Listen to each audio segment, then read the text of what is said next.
ذرا تصور کریں، ایک جلتا ہوا صحرا، ایک معصوم بچی کی آواز، بابا پانی دے دیں، اور سامنے ایک دریا بہہ رہا ہے مگر پانی نہیں، صرف ظلم رواں ہے۔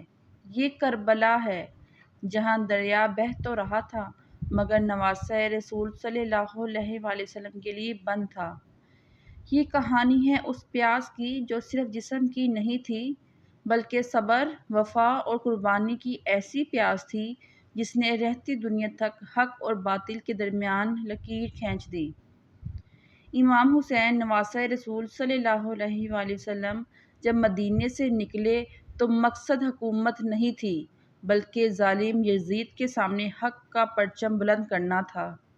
کوفہ کے لوگوں کی دعوت پر جب آپ کربلا پہنچے تو یزید کے لشکر نے نہ صرف آپ کا راستہ روکا بلکہ دریائے فرات کا پانی بھی بند کر دیا۔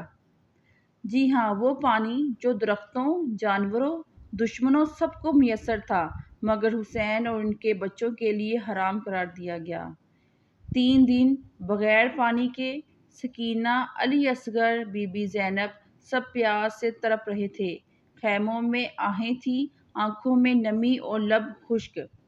امام حسین بار بار دشمن سے کہتے، اگر ہمیں قتل کرنا چاہتے ہو تو کرو مگر ان بچوں کو پانی دو۔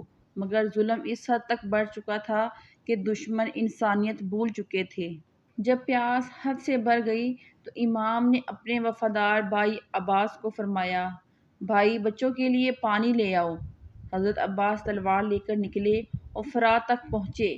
مشکیزہ بھرا مگر جب خود پانی پینے لگے تو ان کے دل میں خیال آیا، سکینہ پیاسی ہے، عباس کیسے پانی پی لے۔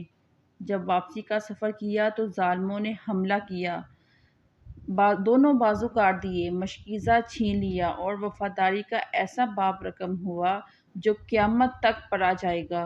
عاشورہ کے دن امام حسین تنہا رہ گئے، پیاس کی شدت، زخموں کی تکلیف، مگر لب پر فقط صبر، سجدہ اور اللہ کی رضا تھی۔ جب گھوڑے سے زمین پر گرے تو زبان خشک تھی مگر دل میں رب کی یاد تھی۔ آپ نے فرمایا، اے اللہ، میں راضی ہوں تیری رضا پر۔ جب انسان کا گھر بار سب کچھ اس کی آنکھوں کے سامنے کاٹ دیا جائے تو وہ انسان پھر بھی کہے کہ یا اللہ، میں راضی ہوں تیری رضا پر، تو خود دیکھیں کہ اس نے قیامت تک ہم جیسے مسلمانوں کے لیے، تمام مومنین کے لیے کیا پیغام دیا کہ اپنا ہر چیز، گھر بار سب کچھ اللہ کی راہ پہ قربان کر دو، پھر بھی اللہ کی رضا پہ راضی رہو۔ ایسی پیاس جس نے ظالموں کے چہروں سے نقاب ہٹا دیا۔ پھر بھی امام حسین دشمنوں کے ساتھ بہادری کے ساتھ رہے۔ انہوں نے اللہ کے سوا کسی کے آگے اپنا سر نہیں جھکایا۔ دشمنوں نے ان کو دھوکہ دیا، انہوں نے صرف نماز پڑھنے کی اجازت مانگی تو انہوں نے صرف اللہ کے سامنے جب سجدہ کیا تو ادھر ہی انہوں نے حملہ کر دیا اور حسین کو سید الشہداء بنا دیا۔ آج بھی دریائے فرات بہتا ہے مگر اس دن وہ خاموش ہو گیا تھا جب ایک پیاسا دریا کے سامنے شہید ہو گیا۔ یہ کربلا ہمیں سکھاتی ہے، ظلم کے سامنے جھکنا نہیں ہے، حق کے لیے جان بھی دینی پڑے تو دے دو، اور وفا صرف لفظ نہیں کردار کا نام ہے۔ اگر آپ بھی امام حسین سے محبت کرتے ہیں تو اس ویڈیو کو دل سے شیئر کریں، چینل کو لائک اور سبسکرائب ضرور کریں تاکہ کربلا کا پیغام ہر گھر تک پہنچے۔